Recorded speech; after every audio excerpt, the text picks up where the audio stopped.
ઝાલોદ માછરનાળા જૂથ પાણી પુરવઠામાં નોકરી કરતા કામદારોને કોન્ટ્રાક્ટર દ્વારા પગાર ન કરાતા કામદારોમાં રોષ। કામદારોના કહેવા મુજબ કોન્ટ્રાક્ટર દ્વારા ધમકી પણ આપવામાં આવેલ છે।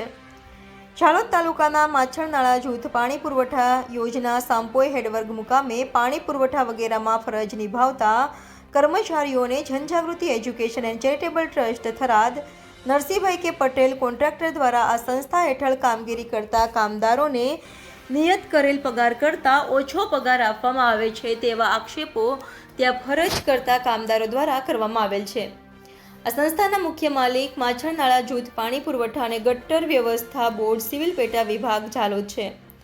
ડોડિયાર બાબુભાઈ ભરતભાઈ દ્વારા 7-13 કામદારો અખિલ ગુજરાત શ્રમયોગી કામદાર યુનિયનનું જણાવ્યા અનુસાર તેઓને વિસ્તારમાં તારીખ 15/3/2024થી કામ કરેલું હતું, પરંતુ આ બાબતે તેઓની પાસે ચડેલ પગારની માંગણી કરતા ચડેલ પગારની રકમ ન આપી તેમજ પીએફની રકમ પણ જમા લેતા નથી અને સતત ધાક ધમકીઓ આપતા રહે છે।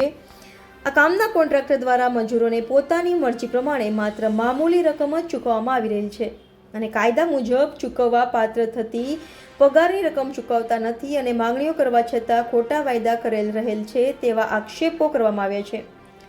આ કોન્ટ્રાક્ટર દ્વારા રજૂઆત નક્કી કર્યા મુજબની પગાર રકમ ન ચૂકવી મામૂલી રકમ ચૂકવતા હોય અને આમ કરીને મળવાપત્ર કામદારોના પગારમાં વિલંબ થઈ રહ્યો છે તેમજ અમોને નક્કી કરેલ ધારાધોરણ મુજબ મેન્ટેનન્સ ખર્ચ તેમજ અન્ય જરૂરી ખર્ચની રકમ પૂરી પાડતા નથી, જેથી આ કામના મુખ્ય માલિક અને કોન્ટ્રાક્ટરને બોલાવી કામદારોના કાયદેસરના બાકી પગાર અને ધારાધોરણ મુજબ મળવાપત્ર લાભોની ચૂકવણી કરાવી યોગ્ય સ્થાન આપવું તેમજ કાયદાની વખતોવખતની જોગવાઈઓ મુજબ એમાં ફરિયાદી કામદારોને બાકી નીકળતો પગાર મેળવવાનો કામદારોનો કાયદેસરનો અધિકાર બને છે।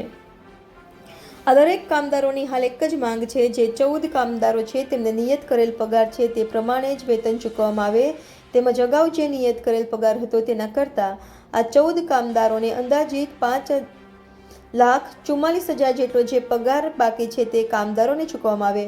હવે જોવાનું રહ્યું આ કામદારોને આ અંગે ન્યાય મળશે કે નહીં। Reporter Pankaj Pandit, Gujarat crime news, Jhalod. Dodiyar Babubhai Bharatbhai માછરનાળામાં 2007થી કામગીરી કરી રહી છું। પૂરતા પ્રમાણમાં પગાર નથી મળતો, આજ સુધી પીએફ બી મળતું નથી અમને। પગાર કાપીને એજન્સી આપે છે। પીએફમાંથી પગાર કાપી દો। તમને જે નિયત કરેલ પગાર છે એના કરતાં પણ ઓછો પગાર આપવામાં આવે છે। ઓછો આપે છે, એકવાર 13,000 આપ્યા, બીજી વાર 8,000 આપ્યા, મરજી માફક પગાર આપે। તો બાકીનો પગારમાં તમારા પાસે પૂરા પગાર પર સહી કરાવવામાં આવે છે કે અડધા પગાર પર? પૂરા ઉપર પૂરા પગારની સ્લીપ પર સહી કરાવવામાં આવે છે। હા, જેમ નથી એટલા ખાતામાં આપે છે।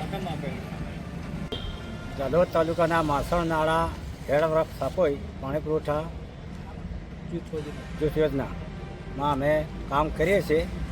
તેમાં અમારે એજન્સી જનજાગૃતિ education and charitable trust Tharad દ્વારા ચાલે, તો તેમને અમે તારીખ 15/3/2024થી તારીખ 15/8/2024 સુધીનો આ દિન સુધીનો હજુ અમને પૂરતો પગાર આપેલ નથી ને અમે પગારની માંગણી કરી છે તો અમને સરખો જવાબ મળતો નથી। આપને શું કહેવામાં આવે છે પગાર કે માટે માંગણી કરો છો? તારે પગાર માટે માંગણી કરી છે ત્યારે કહે છે પગાર મળશે એમ કહે છે। આપનું નામ? બારિયા દીપસિંહભાઈ જળિયાભાઈ। મારું નામ નિગમા નિતેશ પ્રકાશ। હું માછરનાળા હેડવર્ક ખાતે કામગીરી કરું છું। જ્યારે એજન્સી પાસે અમે પગારની માંગણી કરીએ ત્યારે એજન્સી દ્વારા એજન્સીનો જે માણસ રાખેલો એના દ્વારા અમને ગાળો બોલવામાં આવે છે, તારાથી જે થાય એ કરી લે, તને પગાર નહીં મળે એટલે નહીં મળે।